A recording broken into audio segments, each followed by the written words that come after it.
일단은 암에 걸렸으면 우리가 암에 걸리고 나면 제일 먼저 생각하는 게 야, 내가 뭘 잘못 먹어서 암에 걸렸지? 이런 생각을 하거든요. 그러면 일단은 내가 어떤 습관을 먹었는가를 한번 생각해 봐야 돼요. 또 내가 음식 먹는 습관에서는 뭐가 좀 잘못된 게 있는가 이런 부분들을 생각을 해 봐야 되겠죠. 그래서 가장 우선 생각하는 것은 식습관이 되겠고요. 그리고 이제 우리 환자들이 또 운동 같은 거 안 하면은 내가 운동을 안 해서 그렇다. 그 다음에 이제 스트레스, 그리고 이제 생활 습관도 아주 중요한 역할을 해요. 뭐 생체시계라는 것도 나와서 우리 외부의 시간하고 내 몸 안에 있는 시계가 어긋났을 경우에 리듬이 깨지고 또 암으로 유발할 수 있는 이런 경우가 있거든요. 그래서 이제 이런 생활 습관이라든지 그리고 또 하나 이제 수면 관리도 잘해야 됩니다. 그래서 이런 습관이 아주 중요하다고 생각을 합니다.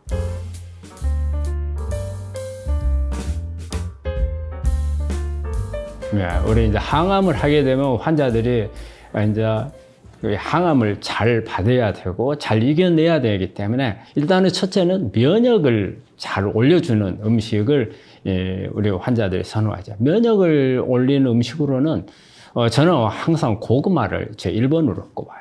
고구마가 면역을 아주 높이는 그런 음식으로 나오거든요. 그리고 이제 그 외에 이제 버섯. 이 버섯은 아마 여러분들이 면역을 올린다는 거 다 잘 알고 계실 거예요. 그리고 이제 미역도 어떻게 보면은 미역 해조류가 면역을 올리는데 상당히 도움이 많이 됩니다. 그리고 뭐 오이라든지 뭐 토마토마라든지 이런 부분들 면역을 올리는데 아마 그 관심이 많을 거고, 또 하나는 항암으로 인한 부작용을 어떻게 줄일 것인가, 뭘 먹어서 부작용을 줄일 것인가, 여기에도 상당히 관심이 많으리라고 생각을 해요. 여기에는 대개 이제 채소, 과일, 이렇게 신선한 이런 게 항산화 작용을 많이 가지고 있거든요. 특히 우리가 부작용 중에 손발 저린다든지 근육통이라든지 이런 거는 산화물 때문에 오는 게 많거든요. 그래서 항산화물이 충분히 많이 있는 그런 채소나 과일, 이런 부분들을 우리가 항암을 하는 환자들의 관심을 갖는 그런 식자재라고 생각을 합니다.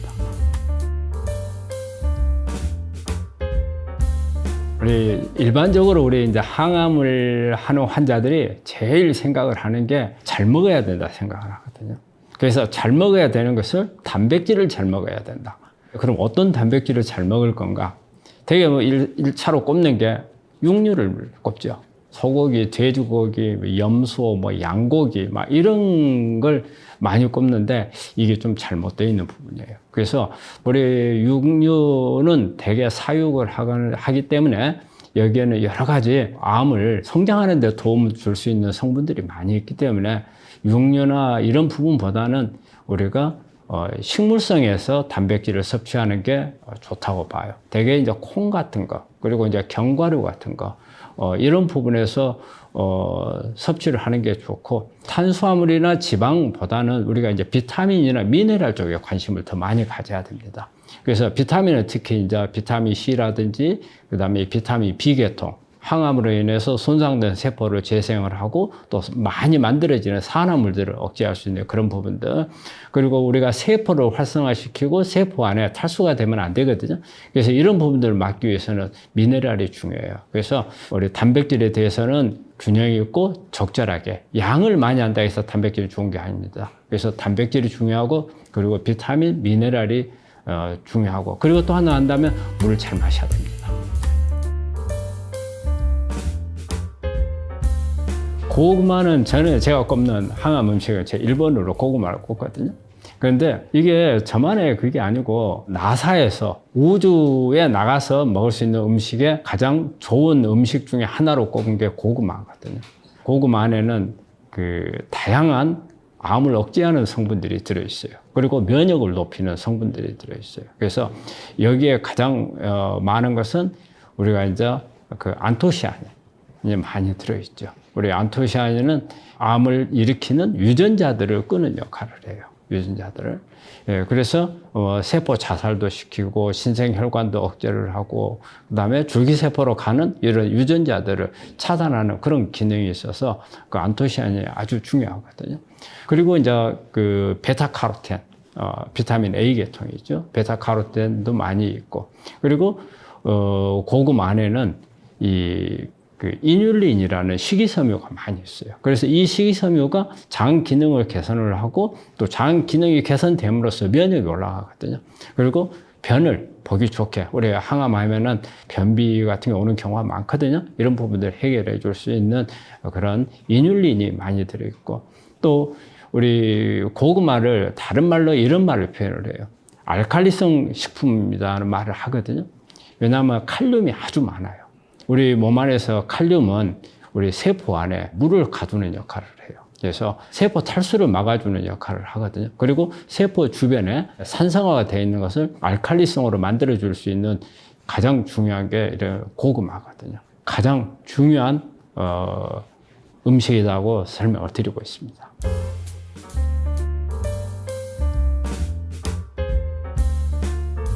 이 고구마는 참 어떻게 요리하느냐가 상당히 중요한 것 같아요. 고구마 안에는 전분이 많이 들어있거든요. 이 전분이 많이 들어있다 보니까 이 전분을 열이 가해지면 이 전분이 단당류로 바뀌어요. 그래서 열을 얼마만큼 가하느냐에 따라서 당 지수가 달라져요. 생으로 먹는 경우에 당 지수가 한 50에서 55. 그 다음에 튀기면은 한 60. 그리고 찌면은 한 70. 그런데 이게 구워 먹으면은 90이 되거든요. 구운 고구마는 사실은 어떻게 보면 고구마를 먹는 방법 중에서 가장 나쁜 방법이에요. 당도가 너무 많이 올라가기 때문에. 그래서 저는 먹으면 일단은 생으로 먹는 게 가장 좋다. 그렇게 말씀드립니다. 고구마요. 고구마를 그냥 우리가 그냥 생으로 먹어도 먹을만 해요. 먹을만 한데 김치하고 같이 먹으면 참 더 맛있는 것 같아요. 특히 고구마를 먹을 때 왜 김치가 더 맛있는가? 어렸을 때는 아무 생각 없이 먹었어요. 했는데 보면은 이 발효예요, 발효. 발효하는 것을 우리가 고구마를 전분이 많기 때문에 고구마 많이 먹으면 어때요? 위 안에서 이게 가스가 잘 생겨요. 그런데 이렇게 김치라든지 발효된 식품들하고 뭐 물김치도 좋고 발효된 식품들하고 같이 먹으면 가스가 잘 안 생기고 소화가 잘 되는 그런 부분들이 있죠. 그래서 발효된 음식하고 같이 먹는 것도 좋고, 그리고 또 고구마는 사과하고 궁합이 잘 맞더라고요. 그래서 사과하고 이렇게 같이 먹는 것도 괜찮고, 근데 이제 이런 경우는 있어요. 유제품이나 그 다음에 지방이 많은 경우에 그러면 소화 문제가 생기거든요. 그래서 이제 이런 부분들은 가능한 한 피하는 게 좋고, 장 기능 문제가 같이 결부돼서 그런 경우는 피하는 게 좋고, 그렇지 않고는 특별하게 그렇게 많이 가릴 만한 그런 거는 아닌 것 같습니다. 저는 고구마를 먹을 때 가장 키는 껍질을 먹어야 된다는 거죠. 과즙보다는 껍질에 가장 영양소가 많이 있죠. 이게 고구마는 보라색이잖아요. 이 보라색이라는 것 자체가 안토시아닌이라는 파이토케미칼이 갖는 색깔이에요. 그래서 안토시아닌 색깔이 아주 많고 껍질에, 그리고 또 베타카로틴도 많이 있고, 그리고 식이섬유도 오히려 더 많은 걸로 되어 있어요. 식이섬유도 많고, 그 다음에 비타민 C라든지 B라든지 이런 비타민도 많이 있고, 또 칼륨, 이런 부분들도 껍질에 많이 있어요. 그래서 절대 껍질은 버리지 말고 먹어야 된다. 예.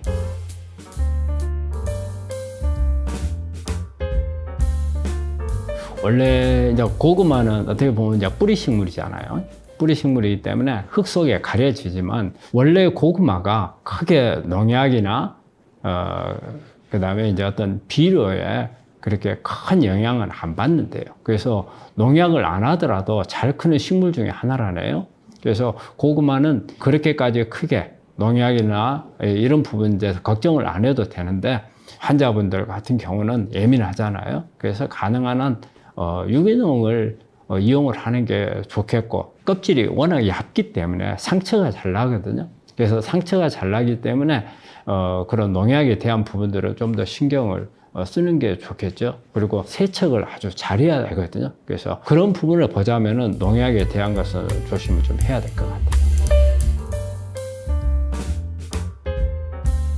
우리가 그 고구마를 보면은 고구마를 이렇게 쪼개고 나면은 컬러가 나오잖아요. 아주 진한 뭐 노란색이 있고 주황색이 있고 그리고 조금 더 밝은 색이 있는데 고구마가 가지고 있는 이 파이토케미칼 성분에 따라서 이게 조금씩 다른 것 같아요. 그래서 우리가 이제 가장 크게 이렇게 구분하는 것은 우리 호박 고구마하고 밤 고구마. 근데 이게 실제적으로 놓고 보면은 아주 뚜렷하게 바로 구분하기는 어렵대요. 근데 이제 쪄보면은 이게 이제 뚜렷하게 이제 구분이 되는데 호박 고구마는 아주 진한 노란색. 그래서 호박 고구마하고 밤 고구마 차이가 이제 몇 가지 있는데 보면은 호박 고구마는 전분이 밤 고구마에 비해서 한 20% 정도 적다고 그래요.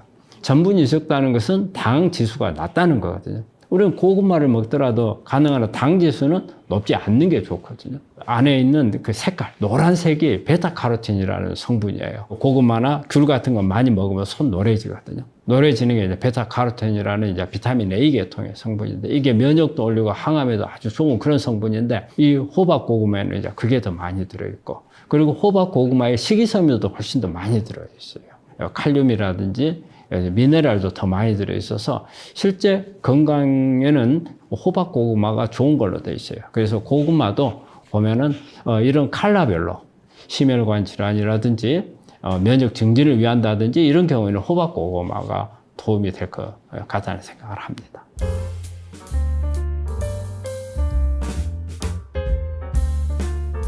두 가지가 다 맞죠. 왜냐하면 고구마를 어떻게 먹느냐에 따라서 이렇게 생으로 먹는 경우는 오히려 다이어트용으로 쓸 수가 있는 건데 우리가 만약에 구운 고구마를 좋아한다. 그러면 탄수화물이 많아지는 거죠. 결과적으로 많아지면 이게 비만이 되는 거죠. 그래서 고구마는 어떻게 보면 양면성이 있는 어떻게 조리하느냐에 따라서 다른 역할을 하거든요. 그래서 가능하면은 고구마는 그래서 생으로 먹는 게 좋다고 할 수 있습니다.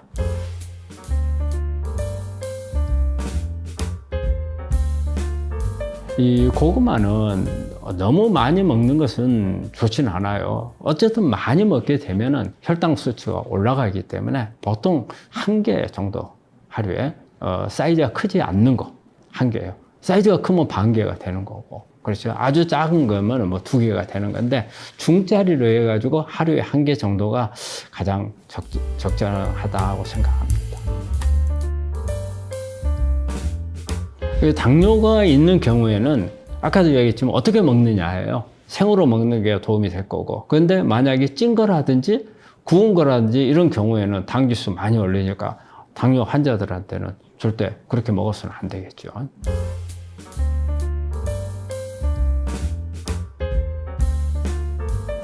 저희는 실제적으로는 이렇게 생으로 하는 게 좋은데 실제 우리가 주는 것은 쪄서 줍니다. 근데 왜 그러냐면 생으로 먹으면 우리 환자들이 항암을 하고 막 방사선을 하고 여러 가지 힘든 게 많다 보니까 또 약도 많이 먹잖아요. 그러다 위장장애 있는 분들이 참 많아요. 그래서 제대로 소화를 시키지를 못하는 경우가 많거든요. 그래서 실제 현장에서는 우리가 쪄서 먹는 경우가 많은데 약간 당도는 높지만 구운 게 아니기 때문에 당 지수가 그래도 아주 높지는 않아요. 그래서 환자들 쪄서 먹는데 대신 양을 그렇게 많이 먹지 못하게 하고 있어요. 그냥 간단하게 간식 정도로서 즐길 수 있는 정도 이제 이렇게 권하고 있습니다.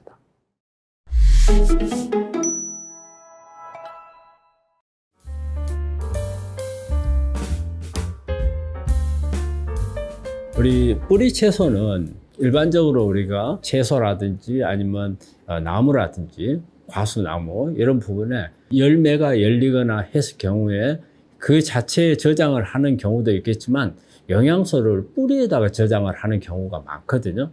그래서 우리가 뿌리 채소는 영양의 보고라고 할 수 있어요. 그리고 우리가 단순히 칼로리만 있는 영양소보다도 이렇게 비타민이라든지 미네랄이라든지 그리고 또 식이섬유 그리고 파이토케미칼들을 많이 함유하고 있는 이런 식품들이 많이 있거든요. 그래서 우리 건강을 유지하기 위한 방법, 또 암을 예방하기 위한, 또 암을 치료하기 위한 이런 부분 모두에서 뿌리채소는 아주 중요한 음식이 될 뿐더러 또 치료, 약으로서 역할도 할 수가 있습니다.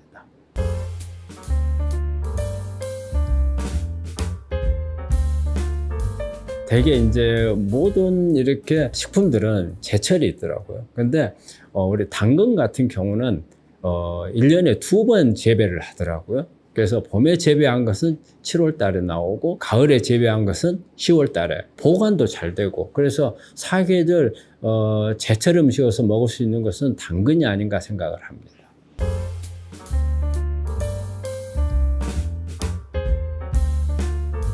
당근 속에 들어있는 이 베타카로텐, 이 주황색이 강력한 항산화 작용을 하거든요. 비타민 A로서 작용을 하기 때문에. 그래서 우리 피부에 있는 세포의 활력을 상당히 높여주는 그런 작용을 하죠. 그래서 피부에 도움을 주고, 또 베타카로텐이 항염증 작용이 있어요. 그래서 우리 피부에 상처가 난다든지 피부에 거칠어질 수 있는, 그리고 아주 미세하게 손상을 입을 수 있는 이런 부분들에 대해서 염증이 일어나지 않게끔 막아주는 효과가 있고, 그리고 우리가 외부 바깥으로 나가면은 우리 피부가 거칠어지고 우리 자외선에 손상을 받잖아요. 이런 부분들에 대해서 방어를 해주는 것도 베타카로텐이 해주거든요. 그래서 당근은 피부에 아주 좋은 성분이라 할 수 있습니다.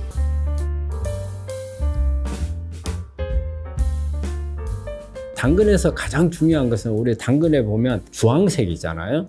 이게 이제 베타카로텐이라는 성분이 많이 들어있어요. 근데 이게 베타카로텐은 지용성이에요. 지용성 비타민 A 전고 물질이거든요. 그리고 라이코펜이라든지 지어잔틴, 이런 지용성 성분들이 많이 들어있기 때문에, 지용성 성분은 열을 가한 경우에 훨씬 흡수율이 높아집니다. 그래서 우리가 토마토도 마찬가지고, 이렇게 그 라이코펜 들어있는 지용성 비타민을 많이 가지고 있는 이런 음식들은 생으로 먹는 것보다는 삶아서 또 아니면은 뭐 튀겨서 이렇게 먹을 때 훨씬 더 소화 흡수력이 높아집니다.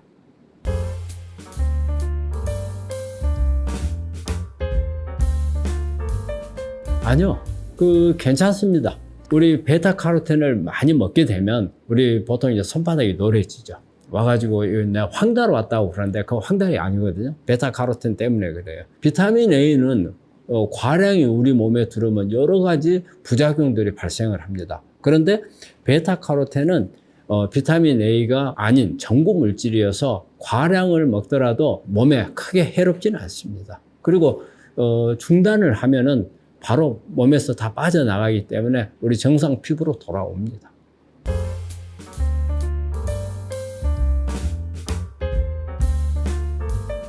모든 음식은 너무 과식을 하는 건 좋지 않기 때문에 적정량을 뭐 하루에 한 반 개에서 1개 정도, 되게 이제 그람수로 따지면 우리 이제 한 200g 정도, 이런 경우는 매일 먹어도 무관하다고 생각합니다.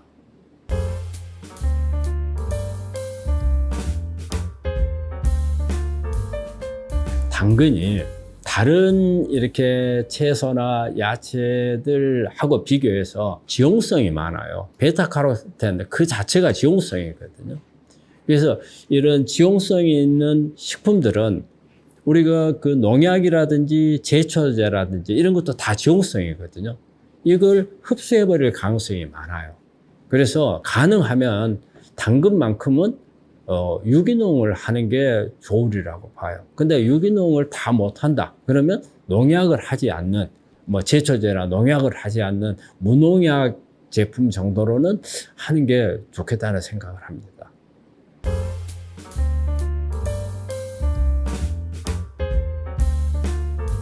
당근 안에 가장 중요한 베타카로텐이기 때문에, 베타카로텐이 많은 것을 선택을 해야 하잖아요. 그러면 베타카로틴이 가지고 있는 색깔, 주황색, 오렌지색, 이게 진한 게 좋죠. 색깔이 아주 선명하고 진한 것을 선택을 하는 게 좋고, 그리고 당근은 가능한 길쭉하고, 그리고 끝이 뭉퉁한 게 좋다고 그래요. 그리고 눌러봤을 때 아주 단단한 거, 이런 게 당근을 선택할 때 이렇게 잘 봐야 될 점인 것 같아요.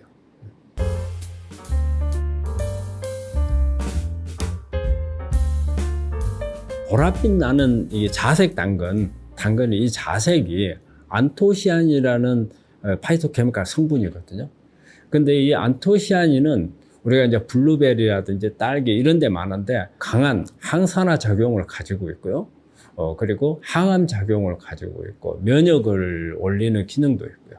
그리고 우리가 이제 암에서는 이제 유전자 변이가 일어나는데 이 유전자 변이를 막아주는, 조절해주는 그런 효과를 가지고 있어요. 항산화제 기능이라든지 이런 부분들을 통해서는 우리 심혈관 질환을 가지고 있는 환자들한테 도움이 될 수 있고, 그리고 이 안토시아닌은 암 치료하는 데 있어서 아주 중요한 성분 중에 하나입니다. 저도 우리 환자들한테 아주 권하는 부분이거든요. 그래서 이런 자색은 안토시아닌 성분이 있어요. 그래서 자색, 당근은 우리 암 환자들한테는 저희가 적극 권하는 식품 중에 하나입니다.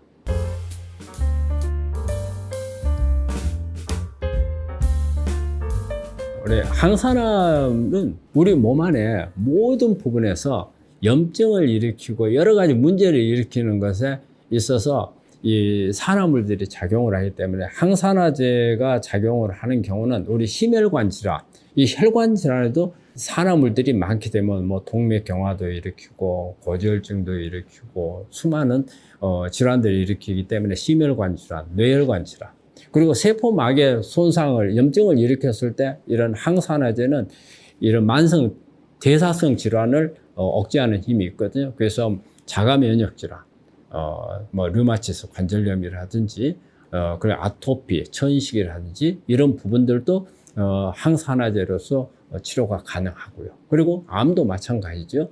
암도 유전자 산화에서 오기 때문에 항산화제가 들어가서 이런 부분들을 차단을 하게 되면 암도 예방할 수도 있고, 암을 또 치료할 수도 있고, 그에 보면 또 당뇨라든지, 그리고 또 요즘에 많은 이 치매나 그리고 파킨슨 질환까지 이런 모든 부분들이 항산화제를 가지고 치료할 수 있는 부분들입니다.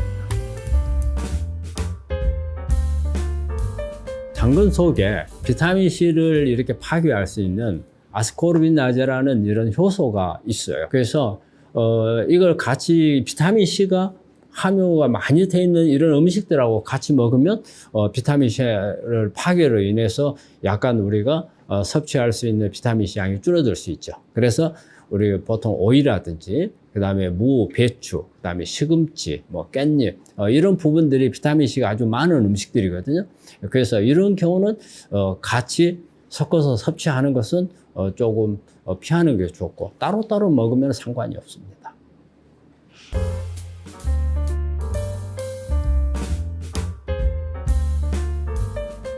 우리가 당근하고 같이 먹으면 좋은 것은 우리가 잘 알려진 ABC 주스가 있잖아요. 이 ABC 주스라는 것은 원래 유럽에서부터 이렇게 건강식으로 해서 만들어진 이런 방법인데, A는 애플, 사과, 그 다음에 B는 비트, 그 다음에 C가 캐롯, 당근이죠. 그래서 이게 조합이 아주 잘 맞아요. 그래서 이제 우리가 A, 사과하고, 그 다음에 비트, 이걸 같이 먹으면 좋은데, 당근은 또 하나 어떤 부분이냐면요, 기름기 있는 음식을 만들 때 당근을 같이 쓰면 훨씬 더 당근의 흡수율이 좋아지거든요. 그래서 기름기 있는 음식하고 같이 먹는 게 도움이 되고, 그 다음에 또 달걀하고 같이 먹을 때도 상당히 도움이 되는 걸로 되어 있습니다.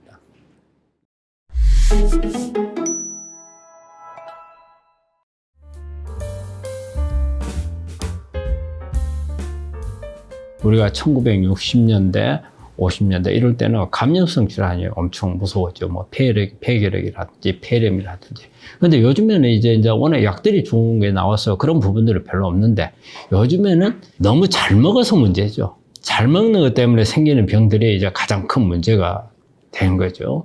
가장 이제 문제가 되고 있는 병이 암이죠. 제일 우리 환자분들이 제일 두려워하는 거잖아요. 암이 제일 1번이에요. 그리고 예전에는 심혈관 질환이나 뇌혈관 질환, 특히 뭐 중풍 같은 거 여러분들이 많이 주변에서 환자 보셨잖아요. 요즘엔 이제 또 이걸 예방하는 방법이 워낙 또 많이 나오고 있어요. 특히 고지혈증 같은 경우를 약으로 해서 해결하고, 생활습관 고치고, 뭐 음식 고치고, 운동하고 하면서 이런 부분들이 좋아지다 보니까 오히려 심혈관 질환이나 뇌혈관 질환은 오히려 줄어들었어요.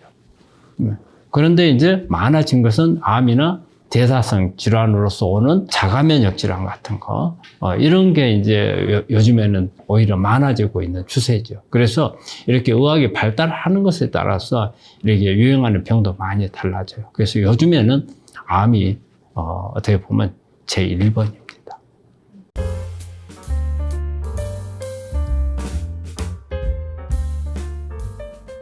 그 만성 질환에 있어서는 혈관의 건강이 시발점이 되는 거예요. 모든 병에. 왜냐? 이 혈관을 통해서 우리가 산소도 들어가고 영양분도 들어간단 말이에요. 근데 이 혈관이 찌꺼기가 많이 끼거나 노폐물이 많이 쌓이게 되면 영양 공급 잘 안 되겠죠. 그리고 산소 공급도 잘 안 되겠죠. 이게 세포 레벨에 가서는 세포막 손상을 오고 세포 안에서 미토콘드리아 에너지 만든다든지 이런 부분에서 문제가 될 거고, 이게 더 문제가 되면 유전자들이 손상을 얻고 그러면 암으로 넘어가고, 그 다음에 세포막 손상 염증성 질환들이 많이 만들어지게 되고, 그래서 이런 혈관에서부터 시작하는 병들이 요즘에는 가장 이슈가 되고 있는 병들이기 때문에, 일단 이 부분을 예방을 하려고 한다면 어디서부터 시작을 해야 되느냐? 바로 혈관 건강, 그 다음에 혈액이 깨끗해야 된다는 거죠. 그래서 혈액이나 혈관 건강이 어떻게 보면 모든 병의 근원이 될 수도 있으면서 걸리지 않도록 예방하는 가장 시발점이 혈액이나 혈관이라고 할 수 있습니다.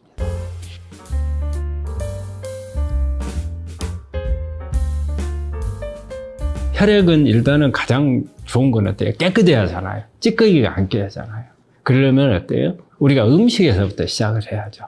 그러면 어떤 것을 주로 많이 하냐? 채식을 많이 하게 되면 콜레스테롤을 떨쳐줄 수가 있고, 그리고 혈액이 응고되는 것을 막아주는 게 있고, 그리고 이제 항산화제들이 많이 들어가서 우리 혈관에 청소도 해주고 혈관을 깨끗하게 만들어주는 이런 부분들이 되겠죠. 그래서 이제 음식에 대한 부분이 제1번이고, 그리고 이제 두 번째는 우리가 운동을 잘해야 돼요. 우리가 운동을 잘하게 되면 우리가 대신 앞에서 어떤 음식을 과하게 먹었다. 그러면 대개 이때 만들어지는 게 중성지방이 많이 만들어지거든요.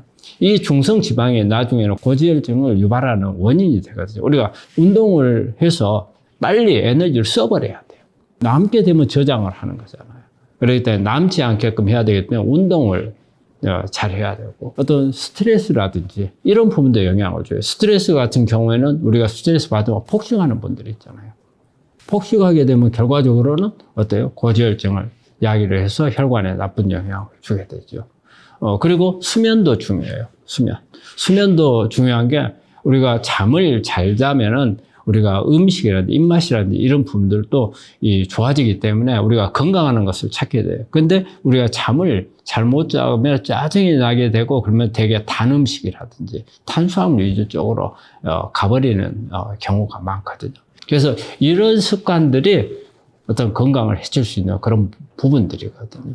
예. 그래서 그런 부분들을 잘 개선을 해야 우리가 혈관이 깨끗해지고, 그리고 혈액이 건강해져서 우리가 이런 만성 대사성 질환들을 예방할 수 있습니다.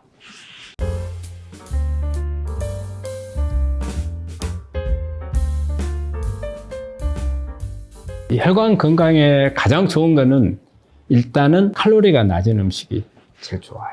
칼로리가 어쨌든 많으면은 우리 몸에서 다 쓰지 못하고 남는 거는 중성지방으로 바뀌고, 이 중성지방이 결과적으로는 고지혈증을 유발할 수 있고 동맥경화를 유발할 수 있는 거기 때문에 그런 부분이고, 그리고 항산화제가 충분한 음식들, 우리가 야채라든지 그다음에 과일이라든지 이제 이런 부분들이 들어가서 혈관을 깨끗하게 해야 되는 이제 그런 부분들이고, 우리가 특별히 먹는 게 아니고 평소 때 먹는 음식으로 보면은 마늘이라든지 그 다음에 양파라든지, 그리고 이제 부추라든지 파라든지, 이게 다 십자합과 식물들이거든요. 이 십자합과 식물들이 항산화력이 아주 강해요.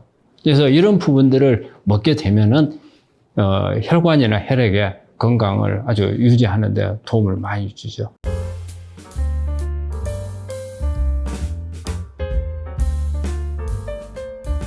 예, 양파는 항암 음식도 되고, 그 다음에 혈관을 청소하는 역할도 아주 많이 하죠. 그리고 특히 양파는 고지혈증을 치료하는데 최고잖아요. 우리 중국 사람들이 그 기름기 있는 걸 많이 먹잖아요. 그런데 살찌지 않는 이유가 뭐예요? 바로 양파를 먹기 때문이라거든요. 양파 속에 있는 케르세틴이 혈액을 깨끗하게 해주고 혈관을 청소를 해줘서 그렇게 육식을 많이 먹음에도 불구하고 동맥경화라든지 고지혈증이 잘 오질 않는다는 거죠. 그래서 양파는 그만큼 좋은 그런 음식이 되겠고, 또 양파가 가지고 있는 그 외에 다른 여러 가지 기능들이 우리 인체에 건강을 유지하는 데 도움을 주기 때문에 아주 좋은 음식이라고 할 수 있죠.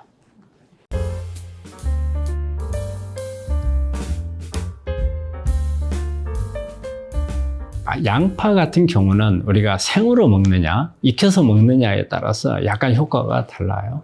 우리 이제 양파 속에 있는 좋은 성분은 이제 케르세틴이라는 성분이 뭐 혈관에도 좋고 항암 작용도 있고 여러 가지 암을 일으키는 유전자들을 조절해주는 그런 부분들의 기능이 있는데, 또 하나 양파 속에 들어있는 게, 양파 우리 먹으면 약간 톡 쏘잖아요. 마늘하고 비슷하게 톡 쏘는 게 있는데 그게 알리신이라는 성분이에요. 우리가 생으로 먹을 때는 알리신이 많아요. 그래서 이게 약간 톡 쏘는 맛이 있잖아요. 그래서 잘 먹는 사람 잘 먹지만 못 먹는 사람 못 먹어요. 그래서 생으로 먹으면 그렇고. 근데 익히게 되면 알리신은 잘 안 만들어져요. 대신 케르세틴이 높아져요. 그런데 만약에 근데 내가 두 가지가 다 필요하다. 그러면은 살짝 데치거나 쪄가지고 먹으면은 두 가지 효과를 다 볼 수가 있어요. 그래서 어떤 게 좋으냐 나쁘냐 보다는 내가 어떤 성분을 더 원하느냐. 특히 우리 이제 케르세틴을 이제 높이고자 하는 부분에서는 어떻게 보면 암이 있는 분들이라든지, 그리고 어떤 혈관에 고지혈증이 있는 분들, 이런 분들한테는 오히려 케르세틴을 높여야 되니까 익히는 게 더 나을 수도 있겠죠. 근데 또 알리신은 상당히 면역을 높이는데 아주 효과가 있고 해독 작용이 아주 강해요. 그래서 우리가 이제 간 해독이 잘 안 된다든가 이런 분들한테는 어떻게 보면 알리신을 높이는 게 좋으니까 이런 경우는 생으로 먹는 게 더 도움이 될 수도 있죠.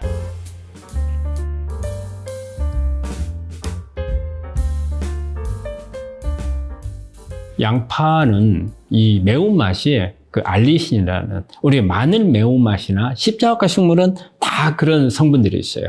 그래서 우리가 배추라든지 그다음에 부추, 파, 이게 약간의 매운맛을 다 가지고 있거든요. 이게 알리신이고, 또 설포라판이라는 성분이 있어요. 이게 해독 작용에 도움을 주는데 이게 어떻게 보면 상당히 자극적이죠. 그래서 이런 자극적인 것에 약간 좀 부담스러워하는 분들은 익혀서 먹는 게 좋고요. 이런 설포라판이나 알리신, 이거에는 알레르기를 좀 일으킬 수 있는 경우가 있어요. 그래서 이런 그 알레르기가 있는 분들은 조심을 해야 되고, 또 이 양파는 이런 알리신이나 설포라판 이 성분들이 위장 장애를 일으킬 수가 있어요. 그래서 위장이 좋지 않은 분들은 생으로 먹는 것보다는 익혀서 먹는 게 좋습니다.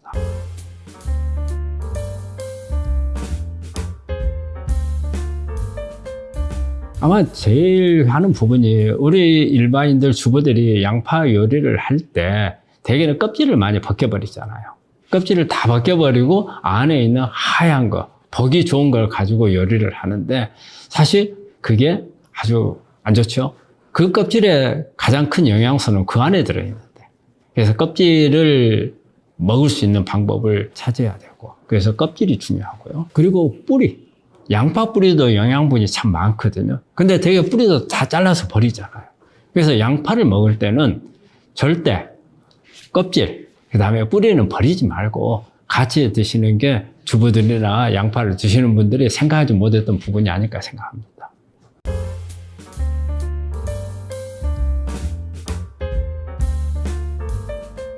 이 양파 껍질은 그냥 먹기가 어렵죠. 그냥 먹기가 어렵기 때문에 가장 좋은 방법은 차를 만들어서 먹는 게 가장 좋아요. 그래서 양파차가 약간 단맛도 있고요. 또 색깔도 보기 좋잖아요. 노릇스름하니 해가지고 보기 좋아요. 그래서 그렇게 먹는 게 가장 좋은 방법이고, 이 시장에서 양파를 사다가 이것을 껍질을 하려고 보면 막 흙도 묻어 있고 뭐 씻어내기도 어렵고 그렇잖아요. 그래서 요즘에는 보면은 이 껍질만 제품으로도 나오더라고요. 양파 차를 좋아하시는 분들은, 껍질을 꼭 먹고 싶으신 분들은 그런 방법을 이용하는 것도 괜찮하다고 생각합니다.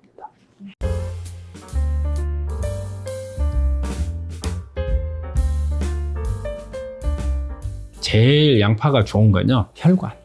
특히 이제 혈압이 높다든가, 그 다음에 고지혈증으로 해서 콜레스테롤 수치가 높다든가, 이런 경우에 양파가 가장 도움이 되는 이런 부분이고, 또 양파는 해독작용도 있거든요. 그래서 간이 안 좋으신 분들한테도 도움이 될 거고, 그리고 가장 또 우리가 권하는 것은 우리 암 환자들이죠. 양파에 있는 케르세친이 아주 강력한 그런 항암 작용을 가지고 있고 유전자를 억제를 하거든요. 저는 그래서 재발전이 되는 경우라든지 어떤 3중음성 유방암이라든지 이렇게 암 중에서도 조금 더 줄기세포 쪽으로 가는 암들은 되게 이제 그 신생혈관을 억제를 해야 돼요.